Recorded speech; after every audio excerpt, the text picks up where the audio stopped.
Hello everyone, welcome back to online study on. आज हम इस वीडियो में बात करने वाले हैं सभी गवर्नर जनरल और वायसराय के संबंध में जो भी महत्वपूर्ण पॉइंट्स हैं वो हम इस वीडियो में डिस्कस करेंगे। यानी 1773 से लेकर के 1947 तक जो भी गवर्नर जनरल और वायसराय रहे वो हम सभी इस वीडियो में देखने वाले हैं। तो वीडियो काफ़ी इंटरेस्टिंग और काफ़ी इन्फॉर्मेटिव रहने वाली है। वीडियो के साथ एंड तक बने रहिए। तो चलिए शुरू करते हैं। तो यहाँ पे देखिए सबसे पहला पॉइंट है वारेन हेस्टिंग्स। वारेन हेस्टिंग्स 1773 से 1785 तक रहे। इनके संबंध में क्या क्या घटनाएं रहीं? 1773 का रेगुलेटिंग एक्ट के द्वारा वारेन हेस्टिंग्स को बंगाल के प्रथम गवर्नर जनरल बनाया गया। बंगाल के द्वैध शासन प्रथा को इन्होंने समाप्त किया। आपको पता है कि जो रॉबर्ट क्लाइव था उसने बंगाल में द्वैध शासन को लागू किया था और बंगाल में द्वैध शासन को समाप्त किया वारेन हेस्टिंग्स ने। प्रत्येक जिले में फौजदारी और दीवानी अदालतों की स्थापना कराई। 1774 में रेगुलेटिंग एक्ट के तहत कलकत्ता में उच्च न्यायालय की स्थापना कराई थी। ठीक है, अब इसके बाद हम और भी इनके संबंध में पॉइंट्स हैं, जैसे कि इसी के समय में यानी वारेन हेस्टिंग्स के समय में बोर्ड ऑफ रेवेन्यू की स्थापना की गई थी। पिट्स इंडिया एक्ट 1784 पारित हुआ और इसी के तहत बोर्ड ऑफ कंट्रोल की स्थापना भी की गई थी। यहाँ पे पढ़ सकते हैं कि प्रथम आंग्ल मराठा युद्ध जो हुआ 1775 से 1782 में शुरुआत हुई थी सूरत के संधि के तहत, समाप्त हुआ सलभाई की संधि के तहत। द्वितीय आंग्ल मैसूर युद्ध इनके संबंध में हुआ 1780 से 84 तक। एशियाटिक सोसाइटी ऑफ बंगाल की स्थापना 1784 में हुई। 1781 में कलकत्ता में प्रथम मदरसा की स्थापना की गई और 1782 में जोनाथन डंकन ने बनारस में संस्कृत विश्वविद्यालय की स्थापना की थी। तो इतना सारा पॉइंट्स आप इसको याद रखेंगे। साथ ही साथ हम यहाँ पे ये भी देख सकते हैं कि पिट्स एक्ट के विरोध में इस्तीफा देकर के जब वारेन हेस्टिंग्स फरवरी 1785 में इंग्लैंड पहुंचा तो उस पर महाभियोग लगाया गया था। राइट, अब इनके बाद आते हैं लॉर्ड कर्नवालिस। तो लॉर्ड कर्नवालिस का समय रहा 1786 से 1793। भारत में सिविल सेवा एवं पुलिस व्यवस्था के जनक जाने जाते हैं। सिविल सेवा और पुलिस व्यवस्था के जनक माने जाते हैं। जिले के समस्त अधिकार जिला कलेक्टर के हाथों में दिया गया। तृतीय आंग्ल मैसूर युद्ध हुआ था इनके समय में, तृतीय आंग्ल मैसूर युद्ध, ठीक है, 1790 से 92। स्थायी बंदोबस्त पद्धति इन्होंने लागू किया जो कि इनके समय की सबसे महत्वपूर्ण घटना है 1793 में। और यहाँ पे ध्यान दिया कि तृतीय आंग्ल मैसूर युद्ध का समापन श्रीरंगपट्टनम के संधि के तहत 1792 में हुआ था। स्थायी बंदोबस्त के अंतर्गत मतलब आता था बंगाल, बिहार और उड़ीसा में लगाया गया था। इसके तहत जमींदारों को भू राजस्व का लगभग 90% कंपनी को और 10% अपने पास रखना था। इसने जिला के पुलिस थाना की स्थापना कर एक दरोगा को इंचार्ज बनाया था। ठीक है, चलिए अब इसके बाद हम बात करेंगे लॉर्ड वेलेस्ली की 1798 से 1805। देखिए हम यहाँ पे सिर्फ और सिर्फ उन्हीं के बारे में डिस्कस करेंगे जो कि काफ़ी ज़्यादा महत्वपूर्ण है, चर्चा में रहते हैं और एग्जाम्स में पूछे जाते हैं। ठीक है, तो यहाँ पे देखिए लॉर्ड वेलेस्ली 1798 से 1805 भारत में अंग्रेजी साम्राज्य का विस्तारित करने और स्थायित्व प्रदान करने के लिए सहायक संधि व्यवस्था शुरू की। ठीक है, सहायक संधि व्यवस्था को शुरू किया। वेलेस्ली से पूर्व फ्रांसीसी गवर्नर डुप्ले ने भारत में सहायक संधि को प्रयोग किया था। अब इसके बाद यहाँ पे एक क्रम है जो कि पूछा जाता है कि सहायक संधि स्वीकार करने वाले यानी सहायक संधि करने वाले जो राज्यों का क्रम रहा वो किस तरह से रहा। तो आप यहाँ पे देख सकते हैं हैदराबाद, मैसूर, तंजौर, अवध, पेशवा, भोसले, ग्वालियर, ये इनका क्रम था। ऊपर से आपको याद रखना है सबसे पहले हैदराबाद के जो निजाम थे इन्होंने सहायक संधि को स्वीकार किया था, उसके बाद मैसूर, उसके बाद तंजौर। ठीक है, सहायक संधि के क्या प्रावधान थे? तो संधि करने वाले राज्य कंपनी से सैन्य सुरक्षा तो पाएंगे, इसके साथ ही उस राज्य को अपनी राजधानी में एक अंग्रेजी रेजिडेंट को रखना अनिवार्य किया गया था। ठीक है, चलिए इसके बाद हम बात करते हैं आगे। और इनके समय में हुआ था फोर्ट विलियम कॉलेज की स्थापना कब हुआ था? तो जुलाई 1800 ईस्वी। कभी कभी ये डायरेक्ट भी पूछा गया है एग्जाम्स में कि स्थापना कब हुई थी डेट के साथ, तो 10 जुलाई 1800 ईस्वी में। स्थापना का मुख्य उद्देश्य क्या था? ब्रिटिश अधिकारियों को भारतीय भाषाओं की शिक्षा देना था। ठीक है, अगला पॉइंट है कि वेलेस्ली को बंगाल का शेर के नाम से जाना गया था। मद्रास प्रेसिडेंसी की सृजन इसी के समय में हुआ। और देखिए यहाँ पे जो पॉइंट है वो बहुत ज़्यादा महत्वपूर्ण है। द्वितीय आंग्ल मराठा युद्ध 1803 से 1805। प्रथम आंग्ल मराठा युद्ध हमने वारेन हेस्टिंग्स देखा था और इनके समय चौथा आंग्ल मैसूर युद्ध है 1799। ठीक है, और इसी युद्ध में टीपू सुल्तान की मृत्यु हो गई थी। अब इसके बाद आते हैं सर जॉर्ज वारलो। सर जॉर्ज वार्लो 1805 से 1807। इनके समय की एक मात्र महत्वपूर्ण घटना जो प्रतियोगी परीक्षा के दृष्टि से आवश्यक है वो है सिपाही विद्रोह। सिपाही विद्रोह 1806 के अंतर्गत, यह विद्रोह 1806 में वेलोर में हुआ जिसमें कई अंग्रेज सिपाही मारे गए थे। ठीक है, अब यहाँ पे देख सकते हैं जो हमने ऊपर में देखा था द्वितीय अंग्ल मराठा युद्ध, उसका समापन जो हुआ था किस संधि के तहत, तो राजपुर घाट की संधि के द्वारा। ठीक है, राजपुर घाट की संधि 1805 में। अब इसके बाद आगे बढ़ते हैं लॉर्ड मिंटो प्रथम। तो 1807 से 1813 अमृतसर की संधि इनके संबंध में हुआ था। इनके समय में रणजीत सिंह और अंग्रेजों के बीच मध्यस्थता किसने किया था, चार्ल्स मेटकॉफ ने। कब हुआ था, तो ये अमृतसर की संधि 1809 में। ठीक है, 1809 में। 1813 का चार्टर एक्ट पारित किया गया, इसी के समय में पास हुआ। अंग्रेजों ने भारत में शिक्षा के लिए, देखिए ये सबसे महत्वपूर्ण प्रश्न है कि किस एक्ट के द्वारा शिक्षा के लिए हर साल 1 लाख रुपए देना फैसला किया गया था, तो 1813 के चार्टर एक्ट के द्वारा। ठीक है, और चाय और अफीम के व्यापार को छोड़कर, ध्यान दीजिएगा, चाय और अफीम के व्यापार को छोड़कर अंग्रेजों का व्यापार अधिकार भारत में समाप्त हो गया और चीन के साथ व्यापार शुरू हुआ। ठीक है, 1813 में। और 1833 में क्या था, पूरी तरह से समाप्त हुआ था, हम आगे देखेंगे। चलिए इसके बाद हम आगे बढ़ते हैं और नेक्स्ट पॉइंट आता है लॉर्ड हेस्टिंग्स। ऊपर में देखा था वारेन हेस्टिंग्स, अब यहाँ पे है लॉर्ड हेस्टिंग्स 1813 से 1823।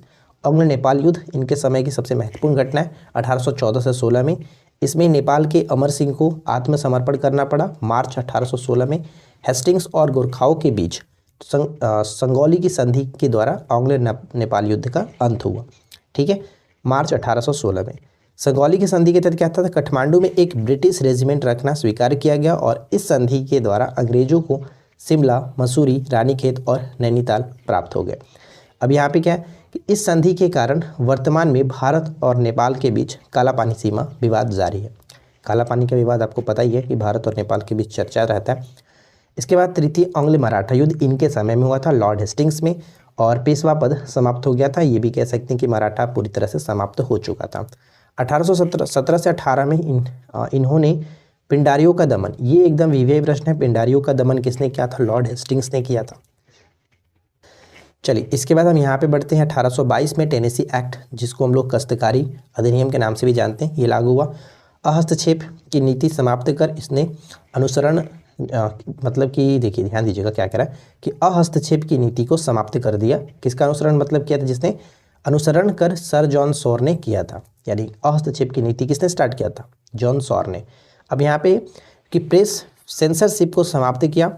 बॉम्बे में रैयत और मालवाड़ी प्रथा की शुरुआत की, ये इंपॉर्टेंट रहेगा, ये ध्यान रखिएगा। बॉम्बे में रैयतवाड़ी और मालवाड़ी प्रणाली की शुरुआत की थी।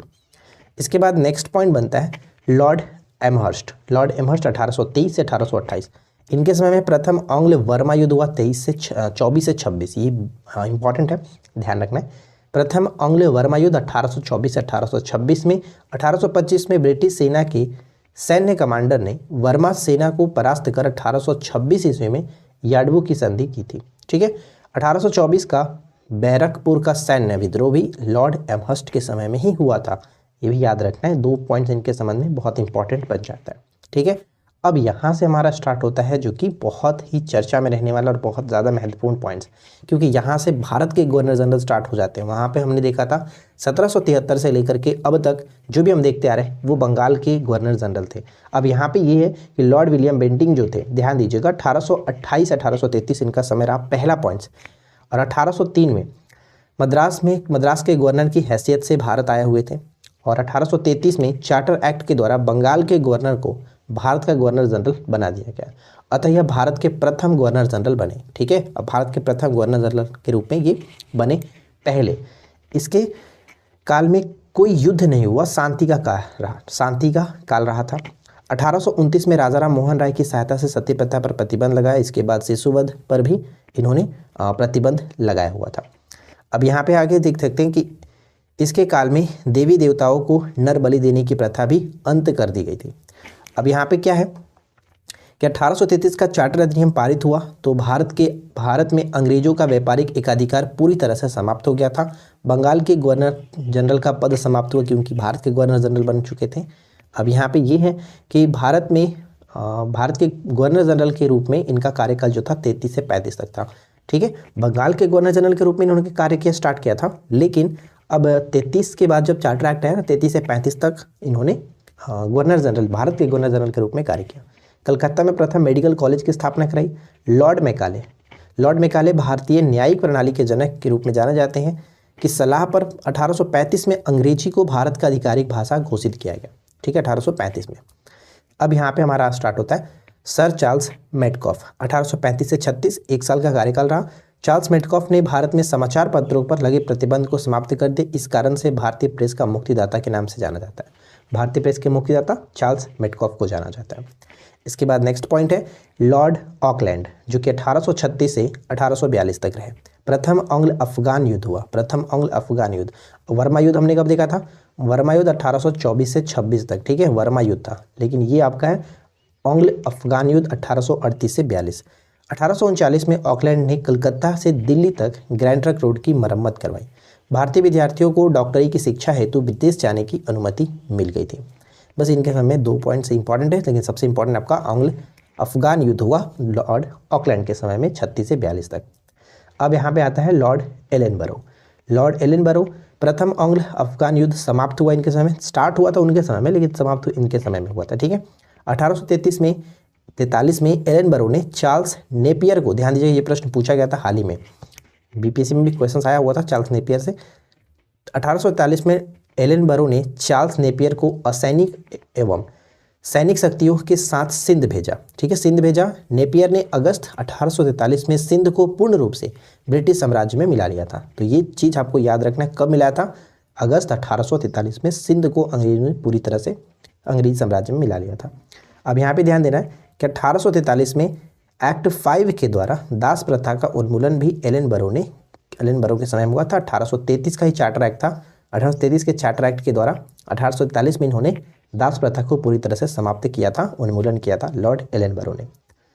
लॉर्ड हार्डिंग जो कि 1844 से 1848, प्रथम एंग्लो सिख युद्ध 1845 से 46 जो कि लाहौर के संधि के द्वारा समाप्त हुआ।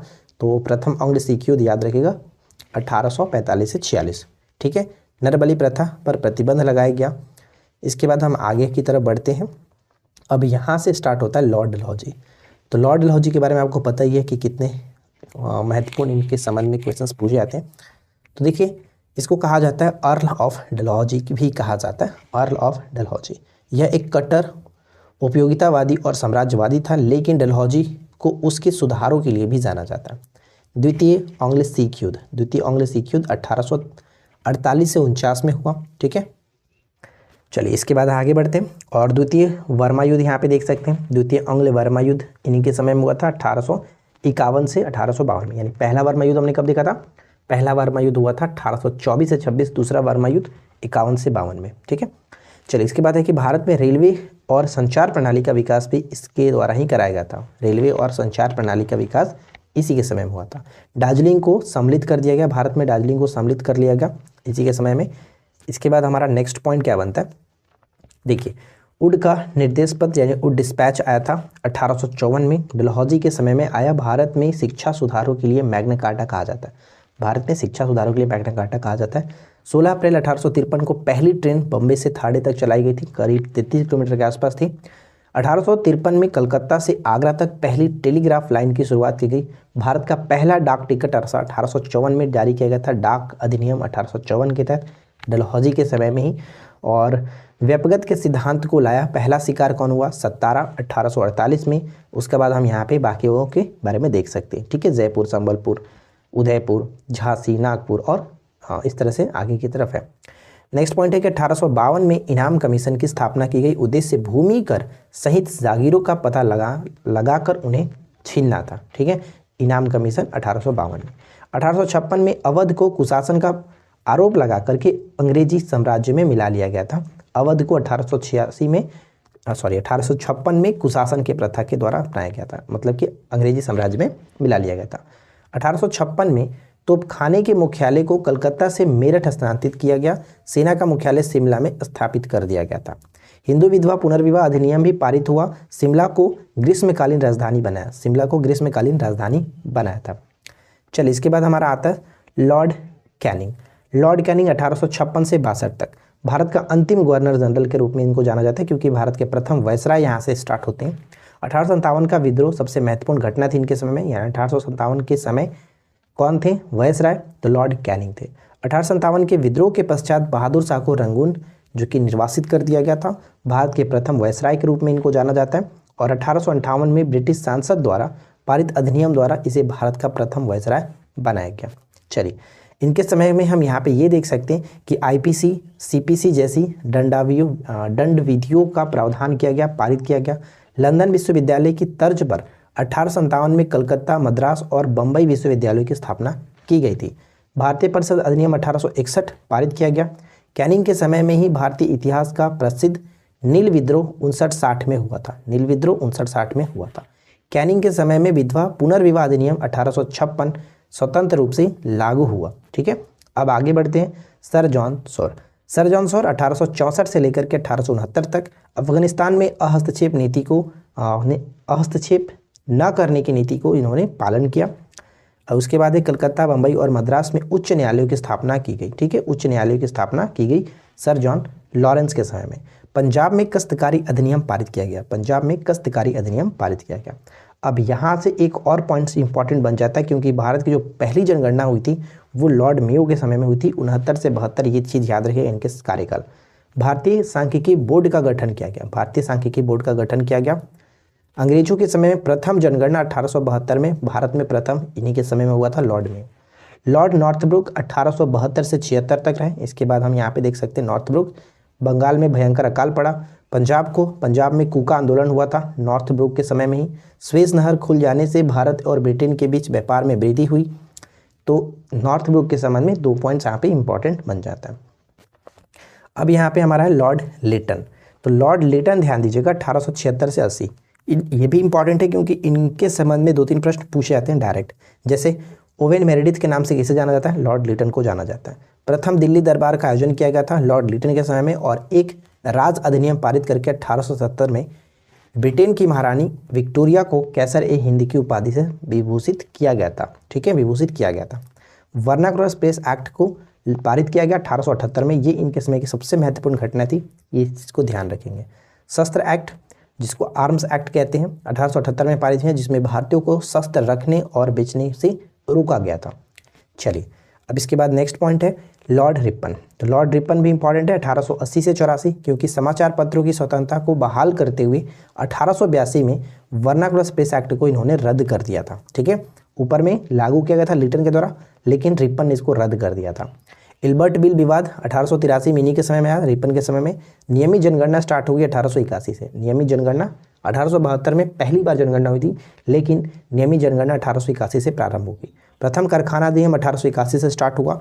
1882 में प्राथमिक शिक्षा पर विशेष बल देने के लिए विलियम हंटर की अध्यक्षता में हंटर आयोग की स्थापना की गई। हंटर आयोग का गठन किया गया, ध्यान रखिएगा, प्राथमिक शिक्षा पर विशेष बल देने के लिए। फ्लोरेंस नाइटिंगेल ने रिपन को भारत का उद्धारक की संज्ञा दी थी। भारत के उद्धारक की संज्ञा दी थी।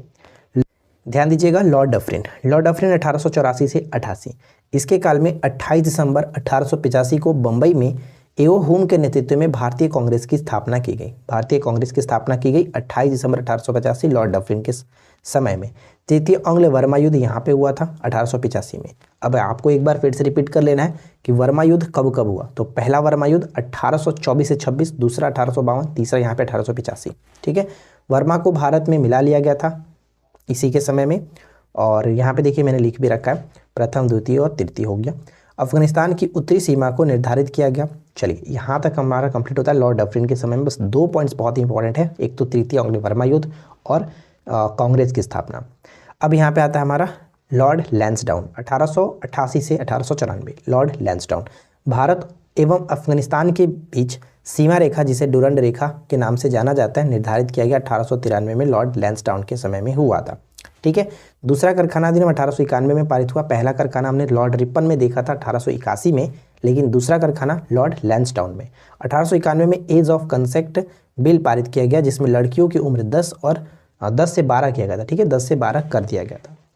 अब हम यहाँ पे देखते हैं लॉर्ड कर्जन। ठीक है, लॉर्ड कर्जन के समय में क्या है, जैसे पुलिस आयोग का गठन किया गया था, अध्यक्ष सर एंड्रूज फ्रेजर को बनाया गया। ये प्रश्न पूछा गया था पिछली बार 2446 में आपका पूछा गया था ये एसआई में। ठीक है, पुलिस आयोग के गठन जिसका अध्यक्ष कौन थे, तो सर एंड्रूज फ्रेजर। उत्तरी पश्चिमी सीमावर्ती प्रांत की स्थापना की गई थी। विश्वविद्यालय आयोग 1902 में सर थॉमस रेले की अध्यक्षता में। भारतीय विश्वविद्यालय अधिनियम 1904 में प्राचीन स्मारक संरक्षण अधिनियम पारित हुआ, जिसके द्वारा भारत में पहली बार ऐतिहासिक इमारतों की सुरक्षा और मरम्मत की ओर ध्यान देते हुए भारतीय पुरातत्व विभाग की स्थापना की गई थी। अब यहाँ पे हम ये भी पढ़ सकते हैं कि इस आयोग की अनुशंसा पर, यानी कि जो पुलिस आयोग आप देख रहे हैं, इस आयोग की अनुशंसा पर प्रांतीय पुलिस की स्थापना और CID की स्थापना की गई थी, ध्यान रखेंगे। ठीक है, चलिए इसके बाद हम आगे बढ़ते हैं।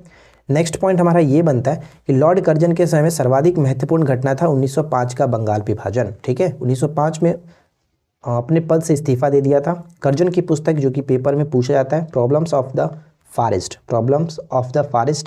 Persia and the Persian questions, tales of travels, ये 3 पुस्तक इनके समय की बहुत इंपॉर्टेंट है, लेकिन अक्सर पूछा जाता है यही प्रॉब्लम्स ऑफ द फॉरेस्ट पुस्तक के लेखक कौन है, तो लॉर्ड कर्जन।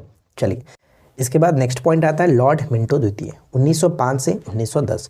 1906 में मुस्लिम लीग की स्थापना हुई थी लॉर्ड मिंटो द्वितीय के समय में। 1907 में कांग्रेस का सूरत अधिवेशन, जिसमें कांग्रेस का विभाजन हुआ। ठीक है, उसके बाद है लॉर्ड मिंटो के समय में ही मार्ले मिंटो सुधार अधिनियम पारित हुआ, जिसमें हिंदू और मुसलमानों के लिए अलग निर्वाचन मंडल बनाया गया था। खुदीराम बोस को फांसी दी गई थी 11 दिसंबर 1908 को।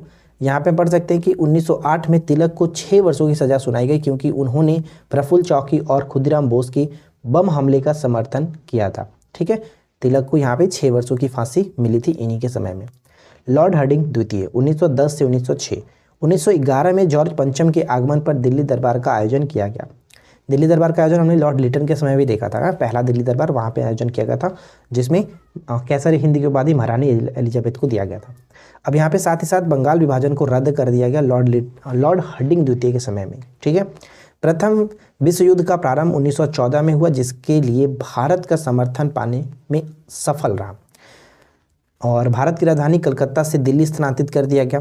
हार्डिंग के समय 1913 में फिरोज शाह मेहता ने बॉम्बे क्रॉनिकल एवं गणेश शंकर विद्यार्थी ने प्रताप का प्रकाशन किया। ये 2 प्रकाशन बहुत इंपॉर्टेंट है, तो ध्यान में रखिएगा। बॉम्बे क्रॉनिकल किसकी है, फिरोज शाह मेहता की, जबकि प्रताप के प्रकाशन किसने किया था, गणेश शंकर विद्यार्थी ने। ठीक है, चलिए यहाँ पे एक और पॉइंट्स है। 1916 में पंडित मदन मोहन मालवीय ने बनारस में हिंदू विश्वविद्यालय की स्थापना की और हार्डिंग को कुलपति नियुक्त किया था। तो ये भी अपने आप में एक इंपॉर्टेंट क्वेश्चन बन जाता है। नेक्स्ट क्वेश्चन है कि लॉर्ड चेम्सफोर्ड, 1916 से 1921। 1916 में कांग्रेस और मुस्लिम लीग ने समझौता हुआ, जिसमें लखनऊ पैक्ट के नाम से जाना जाता है। यानी कि जो हमने ऊपर में देखा था 1907 में विभाजन हुआ, तो 1916 में कांग्रेस और मुस्लिम लीग का समझौता हुआ, जिसे लखनऊ पैक्ट के नाम से जानते हैं। खिलाफत आंदोलन की शुरुआत इन्हीं के समय में हुई थी, शौकत अली, मोहम्मद अली और मौलाना अबुल कलाम आज़ाद के द्वारा। बाद में गांधी जी द्वारा चलाए गए असहयोग आंदोलन का भी समर्थन मिला था। यहाँ पे एक और पॉइंट से ध्यान दीजिएगा कि 1920 में मोहम्मदन एंग्लो ओरिएंटल कॉलेज जो था वो अलीगढ़ मुस्लिम विश्वविद्यालय बन गया था। अब यहाँ पे बात करते हैं कि इसकी स्थापना हुई कब थी, तो इसकी स्थापना 1875 में सैयद अहमद खां के द्वारा की गई थी। ठीक है, चलिए चेम्सफोर्ड के कार्यकाल में सर सिडनी रॉलेट की अध्यक्षता में एक कमेटी नियुक्त करके रॉलेट एक्ट मार्च 1919 में पारित किया गया था। ठीक है, मार्च 1919 में पारित किया गया था। चेम्सफोर्ड के समय में 1919 में जलियांवाला बाग हत्याकांड हुआ, लेकिन ये हुआ था अप्रैल 1919 में, 13 अप्रैल 1919। तो दोनों में ध्यान रखिएगा, पहले रॉलेट एक्ट था, बाद में आपका जलियांवाला हत्याकांड है। चलिए इसके बाद नेक्स्ट पॉइंट है कि भारत सरकार अधिनियम 1919 और या फिर इसको हम एक और नाम से जानते हैं मटेंगू चेम्सफोर्ड सुधार अधिनियम लाया गया। 1916 में पूना में महिला विश्वविद्यालय की स्थापना तथा 1917 में शिक्षा पर सैंडलर आयोग की स्थापना की गई थी लॉर्ड चेम्सफोर्ड के समय में। राइट, अब इसके बाद हम आगे बढ़ते हैं। लॉर्ड रीडिंग जो कि 1921 से 1926 तक रॉलेट एक्ट को मतलब वापस ले लिया गया था। 1921 में केरल में मोफला विद्रोह इन्हीं के समय में हुआ, जो कि खिलाफत आंदोलन का ही एक रूप था। यानी कि मोफला विद्रोह किसका रूप था, खिलाफत आंदोलन का ही एक रूप था। अब यहाँ पे लॉर्ड रीडिंग के ही समय में 5 फरवरी 1922 को चौरी चौरा की घटना हुई, जिसके वजह से गांधी जी ने अपना असहयोग आंदोलन को वापस ले लिया था। प्रिंस ऑफ वेल्स की भारत यात्रा 1921 में हुई। भारतीय कम्युनिस्ट पार्टी के गठन 1925 में यहाँ पे MN रॉय को जाना जाता है। नेक्स्ट पॉइंट है कि स्वराज पार्टी का जो गठन है वो हम यहाँ पे 1922 में चितरंजन दास, नरसिंह चिंतामन केलकर और मोतीलाल नेहरू ने मिलकर के की थी। अब यहाँ पे एक और पॉइंट्स है। आगे बढ़ते हुए लॉर्ड इरविन जो कि 1926 से लेकर के 1931 तक 1919 में गवर्नर ऑफ इंडिया एक्ट की समीक्षा करने के लिए नियुक्त किया गया था। करने के लिए 1928 में मतलब कि साइमन कमीशन को नियुक्त किया गया था। ठीक है, साइमन कमीशन नियुक्त किया गया था। और यहाँ पे देखिए इसका बहिष्कार किया गया क्योंकि इसमें सिर्फ अंग्रेज सदस्य थे, इसमें कोई भारतीय सदस्य नहीं था। और अध्यक्ष कौन थे इसके, यानी कि साइमन कमीशन के जॉन साइमन। इसके सदस्य में क्लेमेंट इटली भी थे जो बाद में इंग्लैंड के प्रधानमंत्री बने थे। मार्च 1930 में 12 मार्च 1930 में सविनय अवज्ञा आंदोलन की शुरुआत की गई थी। तो ये पॉइंट्स भी इंपॉर्टेंट बन जाता है, राइट। आगे बढ़ते हैं। नेक्स्ट पॉइंट, लॉर्ड इरविन के कार्यकाल में मोतीलाल नेहरू ने नेहरू रिपोर्ट पेश की थी जिसमें भारत को अधिशासी राज्य यानी कि डोमिनियन स्टेट का दर्जा देने की बात कही गई थी। ठीक है, गांधी जी की दांडी यात्रा 12 मार्च 1930 से 6 अप्रैल 1930 तक चला। गांधी और इरविन समझौता मार्च 1931 में हुआ। गांधी ने सविनय अवज्ञा आंदोलन को वापस ले लिया था। अब यहाँ पे हम पढ़ सकते हैं जैसे कि लाहौर षड्यंत्र। ठीक है, लाहौर षड्यंत्र क्या है, 1929 में स्वतंत्रता सेनानी जतीन दास की 64 दिनों की भूख हड़ताल के बाद जेल में मृत्यु हो गई थी 1929 में। लॉर्ड वेलिंगटन 1931 से 1936 द्वितीय और तृतीय गोलमेज सम्मेलन इनके समय में हुआ। 1934 में गांधी जी ने दोबारा जो कि सविनय अवज्ञा आंदोलन की शुरुआत की थी। इसके बाद हमारा नेक्स्ट पॉइंट ये बनता है कि 1932 में देहरादून में भारतीय सेना अकादमी की स्थापना की गई। भारत शासन अधिनियम 1935 पारित हुआ एवं 1937 में ही कौन अलग हो गया, तो वर्मा अलग हो गया था। ठीक है, वर्मा अलग हो गया था 1935 के अधिनियम के द्वारा। यहाँ पे एक मिस्टेक हो गया, छूट गया। तो 1937 में वर्मा को अलग कर दिया गया था। भारतीय किसान सभा की स्थापना की गई। पूना समझौता कब हुआ था, 24 सितंबर 1932 को महात्मा गांधी और अंबेडकर के बीच पूना समझौता, जिसको पूना पैक्ट के नाम से जानते हैं। चलिए, इसके बाद नेक्स्ट पॉइंट बनता है लॉर्ड लिनलिथगो। इनका समय था 1936 से 1943। 1939 में सुभाष चंद्र बोस ने कांग्रेस छोड़ करके फॉरवर्ड ब्लॉक नाम की एक अलग पार्टी का गठन किया था। पहली बार मुस्लिम लीग द्वारा 1940 में पाकिस्तान की मांग की गई थी। 1942 में क्रिप्स मिशन भारत आया और भारत छोड़ो आंदोलन हुआ। गांधी जी ने करो या मरो का नारा इसी के समय में दिया था। 1940 में व्यक्तिगत सत्याग्रह प्रारंभ हुआ। ठीक है, चलिए, तो इनके समय ये सारे महत्वपूर्ण घटनाएं थी जो कि आपको याद रखना है। लॉर्ड वेवेल 1943 से 1947 तक। 1945 में शिमला में एक समझौता हुआ, आयोजन किया गया जिसमें शिमला समझौता या फिर वेवेल प्लान के नाम से इसको जाना जाता है। 1946 में नौसेना विद्रोह हुआ था। 1946 में ही अंतरिम सरकार का गठन किया गया। ब्रिटेन प्रधानमंत्री क्लेमेंट इटली ने 20 फरवरी 1947 को भारत को स्वतंत्र करने की घोषणा की थी। अब लास्ट यहाँ पे पॉइंट है माउंट बेटन। ठीक है, लॉर्ड माउंट बेटन 21 फरवरी 1947 से लेकर के 15 अगस्त 1947 तक भारत के अंतिम वायसराय थे। भारत के अंतिम वायसराय के रूप में इन्होंने कार्य किया। 3 जून 1947 को भारत के विभाजन की घोषणा की। 3 जून योजना के नाम से इसको जाना जाता है। 4 जुलाई 1947 को ब्रिटिश संसद में भारतीय स्वतंत्रता अधिनियम प्रस्तुत किया गया जिसे 18 जुलाई 1947 को पारित करके भारत की स्वतंत्रता की घोषणा कर दी गई थी। ठीक है, इस अधिनियम द्वारा भारत को विभाजन करके भारत और पाकिस्तान नाम के 2 राज्यों को बांटा गया और 15 अगस्त 1947 को भारत पूरी तरह से स्वतंत्र हुआ। अब यहाँ पे हम ये देख सकते हैं लास्ट पॉइंट हमारा क्या है जो कि पेपर में पूछा जाता है। चक्रवर्ती राजगोपालचारी, जिसको सी राजगोपालचारी के रूप में जानते हैं, भारत की स्वतंत्रता के बाद 1948 में सी राजगोपालचारी को स्वतंत्र भारत के प्रथम गवर्नर जनरल नियुक्त किया गया था। ठीक है, प्रथम गवर्नर जनरल नियुक्त किया गया था। तो फाइनली यहाँ पे हमारा पूरी तरह से गवर्नर जनरल और वायसराय पे जो भी हमारे पॉइंट्स थे, जो भी नोट्स में लिखे गए वो कंप्लीट किया। और अगर आप इतना कंप्लीट कर लेते हैं तो इससे बाहर एक भी प्रश्न नहीं पूछा जाएगा। आई होप कि फ्रेंड्स आप लोगों को ये वीडियो अच्छा लगा होगा। वीडियो पसंद आया तो वीडियो को लाइक करिए, फ्रेंड के साथ शेयर करिए। चैनल पे पहली बार है सब्सक्राइब करके नोटिफिकेशन बेल आइकन को ऑल पे सेट कर लीजिए। ये पीडीएफ सिर्फ और सिर्फ आपको पेड कोर्स में मिलता है, तो आप लोग पीडीएफ की डिमांड ना करें। नोट्स हमारा सारा पीडीएफ वहीं पर मिलता है पेड कोर्स में। चलिए मिलते हैं नेक्स्ट क्लास में। Thanks for watching.